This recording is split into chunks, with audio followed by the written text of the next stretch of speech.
मैं मां हूं, धरती मां। भगवान श्री विष्णु और माता लक्ष्मी की बातचीत से मैंने ये जाना कि जीवन में केवल परिवर्तन ही को स्थायित्व प्राप्त है। हर युग में परिवर्तन जीवन को बदलने पर विवश करता है। समय बदलने से विचार बदलते हैं, आस्थाएं बदलती हैं और कभी-कभी सिद्धांत भी बदल जाते हैं। हर परंपरा को समय की कसौटी पर कसना उन्नति की पहली शर्त है। ऋषि जमदग्नि बदलना नहीं चाहते क्योंकि उन्होंने परंपरा की डोर को कसकर थाम लिया है। परंतु परशुराम नवयुग का प्रतिनिधि है। उसे परंपरा से केवल एक हद तक ही स्नेह है। उसे ज्ञात है कि सहस्रार्जुन के अन्याय का उत्तर उसका खुला विरोध है। अन्याय के विरोध का मार्ग बहुत कठिन है और मुझे ज्ञात है कि इस मार्ग पर पग पग पर संकट हैं। देखना यह है कि परशुराम इन संकटों का सामना कैसे करता है।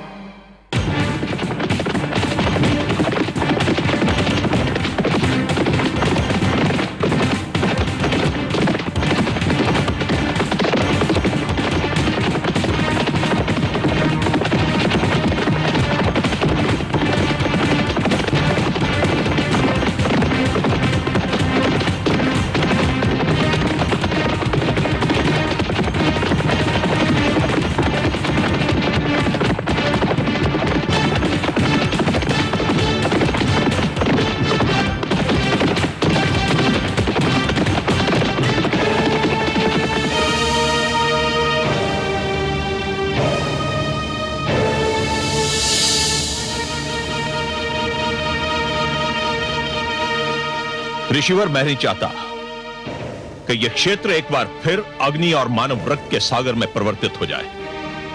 मैं यह भी नहीं चाहता कि हमारा खड़ग एक बार फिर मानव रक्त से अपना मुख लाल करे। मैं यह भी जानता हूं कि आप भी यह नहीं चाहते होंगे। मैं ऋषि हूं और ये मेरे विद्यार्थी हैं। अहिंसा मेरा परम धर्म है और मैं उसी धर्म की शिक्षा इन्हें भी दे रहा हूं। अब भी यह कहने की आवश्यकता रह गई है कि हमें रक्त और अग्नि के इस खेल से कितनी घृणा है। यह खेल बंद भी हो सकता है ऋषिवर। मैं युद्ध विराम भी कर सकता हूं, परंतु यदि आप चाहें तो इस रक्तपात को रोकने के लिए मुझे क्या करना होगा? एक छोटा सा कार्य है ऋषिवर। एक छोटी सी बात है। सुशीला मुझे दे दो। तुम यह संदेश पहले भी मुझे भेज चुके हो और मुझे पूर्ण विश्वास है कि तुम्हें अपने संदेश के लिए मेरा उत्तर भी तुम्हें मिल चुका होगा।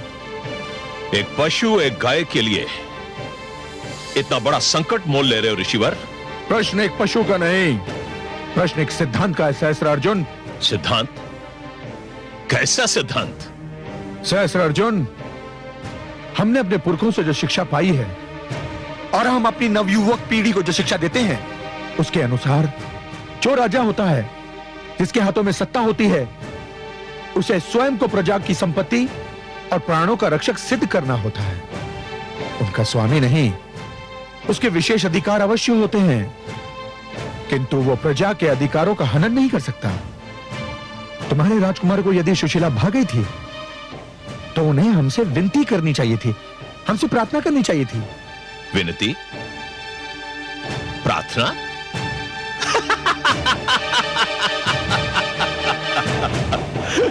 ऋषिवर, आप जिन शब्दों का प्रयोग कर रहे हैं ना, ये ना तो क्षत्रिय भाषा का अंश है और ना ही बन सकते हैं।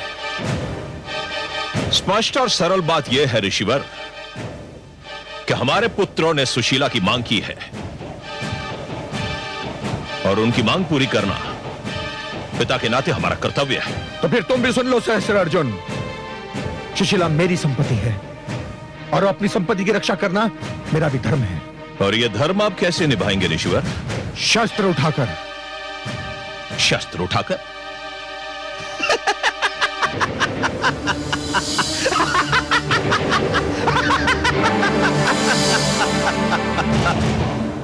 यह समाचार मैंने भी सुना था ऋषिवर, और सुनकर आश्चर्यचकित रह गया था कि शांति और अहिंसा की शिक्षा देने वाले ऋषि जमदग्नि ने अपने धर्म से विमुख होकर शस्त्र उठाने का निर्णय लिया है। अच्छा,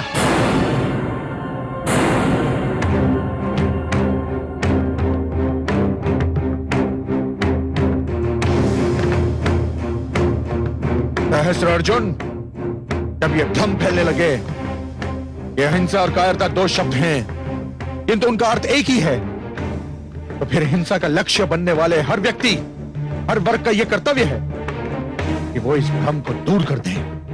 तो आप मुझ पर आक्रमण करेंगे?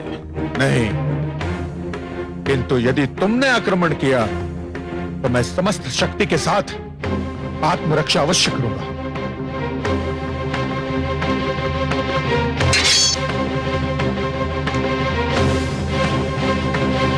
तो फिर संभलिए ऋषिवर, और क्षत्रिय को ललकारने का परिणाम भी देख लीजिए।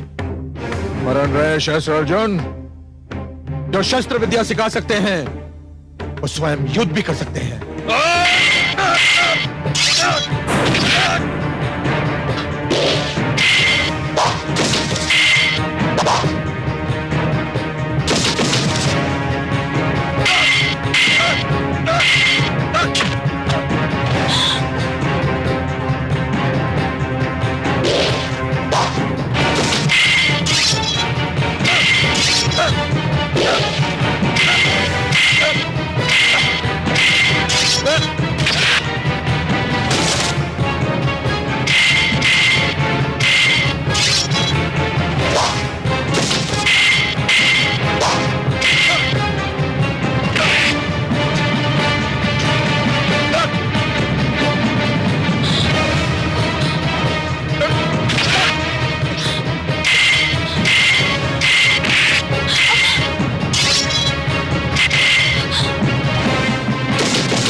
स्वामी, स्वामी, स्वामी,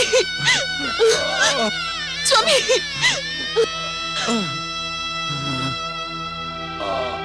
मुझे खेद है ऋषिवर कि आप अपने शिष्यों को शस्त्र विद्या तो अवश्य सिखा सकते हैं, लेकिन इन शस्त्रों का प्रयोग करना आपके वश की बात नहीं। आचार्य होना और बात है और योद्धा होना और बात। यदि आपने मुझे यह गैया सौंप दी होती तो आपको अपने परिवार और इन शिष्यों के बीच लज्जित ना होना पड़ता।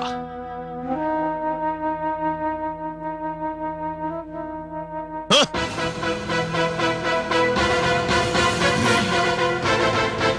नहीं, नहीं सहस्त्र अर्जुन, नहीं, तुम ये अत्याचार नहीं कर सकते। गाय को खोल कर ले जाओ। नहीं, नहीं, नहीं, सुशीला,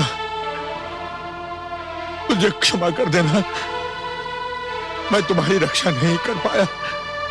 अब तुम्हें अपनी रक्षा स्वयं करनी होगी। सुशीला, सुशीला।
तुम मारो।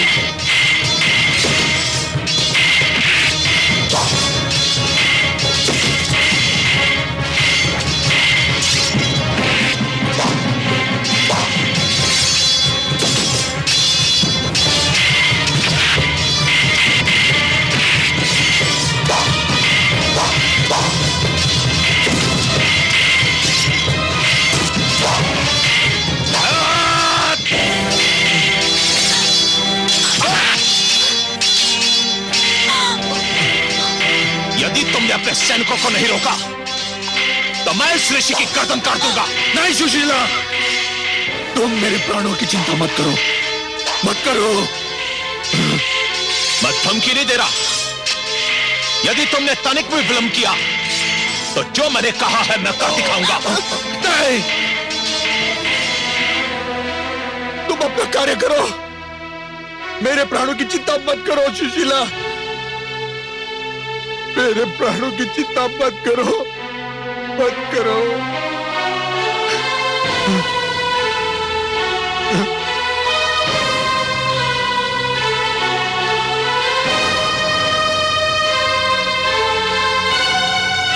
नहीं, मेरे प्राणों की चिंता मत करो सुशीला, मत करो, मत करो।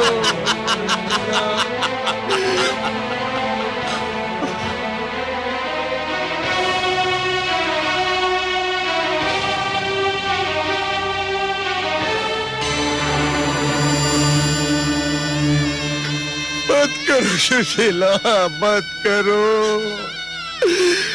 मेरे प्राणों की चिंता मत करो, इन्हें वापस मत बुलाओ सुशीला। सैनिकों, इस कैया को खोल लो। सुशीला, सुशीला।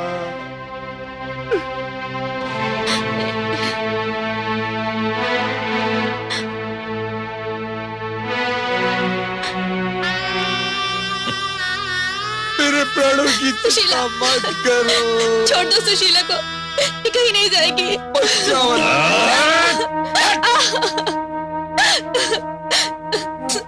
बचाओ सुशीला। ना मेघा, बचाओ ना मेघा, छोड़ दो इसे, बचाओ, छोड़ दो सुशीला को, छोड़ दो। बचाओ ना मेघा, बचाओ चलो। ना मेघा को रोको। सुशीला, सुशीला, सुशीला, सुशीला, सुशीला, सुशीला, सुशीला। स्वामी, स्वामी, स्वामी, पुत्र, स्वामी, स्वामी क्या हुआ?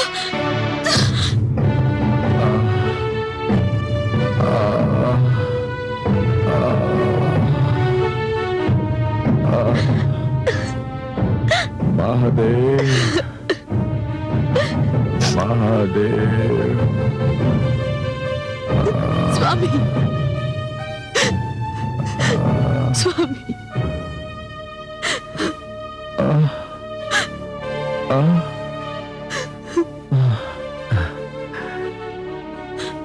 परशुराम, पुत्र तुम सत्य कहते थे। आवश्यकता पड़ने पर शस्त्र केवल आत्मरक्षा के लिए नहीं,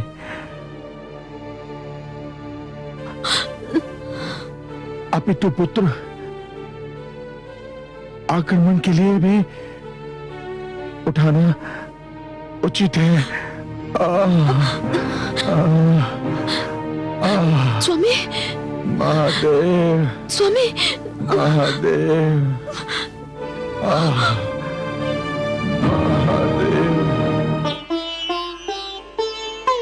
क्या हो गया है दुष्ट सहस्रार्जुन को? भोली भाली गौ सुशीला को छीन कर ले गया। ये तो घोर पाप है। महादेवी, ये घटना केवल एक गाय को छीनने तक सीमित नहीं है। तनिक ध्यान से देखिए, आज जो कुछ हुआ वो उन घटनाओं का संकेत है जो आने वाले युगों में घटने वाली हैं। आप तो सत्य के ज्ञाता हैं, सर्वज्ञानी है कमल नयन। आपकी दृष्टि उस सत्य को देखने में भी सक्षम है जो रहस्य और अज्ञान के अंधेरों में लिपटा रहता है और किसी को भी दिखाई नहीं देता। क्या आप मुझे आने वाले युगों की उन घटनाओं के विषय में नहीं बताएंगे? क्यों नहीं महादेवी, आप तो जगत माता है। माता की गोद मानव का सबसे महान शिक्षालय होता है। माता के ही माध्यम से संसार को सत्य का ज्ञान मिलता है। परंतु मेरी दृष्टि जो देख रही है वो कुछ बहुत आनंददायक नहीं है। आप मेरी जिज्ञासा बढ़ा रहे हैं कमल नयन। महादेवी मैं देख रहा हूं कि एक युग ऐसा भी आएगा जब मानव अपनी मन भावन वस्तु को पाने के लिए उसके योग्य बनने का प्रयास नहीं करेगा। वो ये सोचना भी छोड़ देगा कि जो वस्तु उसे भा गई है वो यदि किसी और के पास है तो क्यों है। उस व्यक्ति ने ऐसा क्या किया कि वो सुंदर वस्तु उसे मिल गई, और वो उस वस्तु को बलपूर्वक छीनने का प्रयास करेगा। मानव अपनी योग्यता के स्थान पर अपने बाहुबल पर अधिक विश्वास करेगा। ये तो बहुत दुखद संभावना है कमल नयन। परंतु सच्ची भी। वो युग आएगा महादेवी, वो युग आएगा जब मानव अपने लक्ष्य को प्राप्त करने के लिए परिश्रम और चिंतन के कठिन मार्ग को छोड़कर ईर्ष्या से प्रेरित छोटे छोटे मार्गों को अपनाएगा, जिससे वो शीघ्रातिशीघ्र अपने लक्ष्य को प्राप्त कर ले। तब तो मानव का उत्थान पतन में बदल जाएगा। हाँ महादेवी, श्रम चिंतन और ज्ञान का लंबा मार्ग छोड़कर जो भी व्यक्ति पगडंडियां ढूंढेगा वो अपने लक्ष्य को प्राप्त करने के उपरांत भी प्यासा ही रह जाएगा, क्योंकि उसे यह ज्ञात हो जाएगा महादेवी कि जिस लक्ष्य को उसने प्राप्त कर लिया है वो उस लक्ष्य के योग्य था ही नहीं। और महादेवी, ऐसा व्यक्ति उस लक्ष्य को अधिक समय तक संभाल नहीं पाएगा और ना ही उससे वो उचित लाभ उठा पाएगा जो एक योग्य, ज्ञानी और श्रमशील व्यक्ति उठा पाता। महादेवी, सहस्रार्जुन अपने पुत्रों को प्रसन्न करने के लिए सुशीला गाय को बलपूर्वक ले तो आया है, परंतु स्वयं सहस्रार्जुन और उसके पुत्र उसके योग्य नहीं है। मैं तो भोली गौ सुशीला के विषय में सोचकर दुखी हो रही हूँ। वो पापी हाथों में पड़ गई है। और मेरी चिंता यह है महादेवी कि कहीं सहस्रार्जुन और उसके पुत्रों की निराशा का कोई बहुत भयंकर परिणाम न निकले।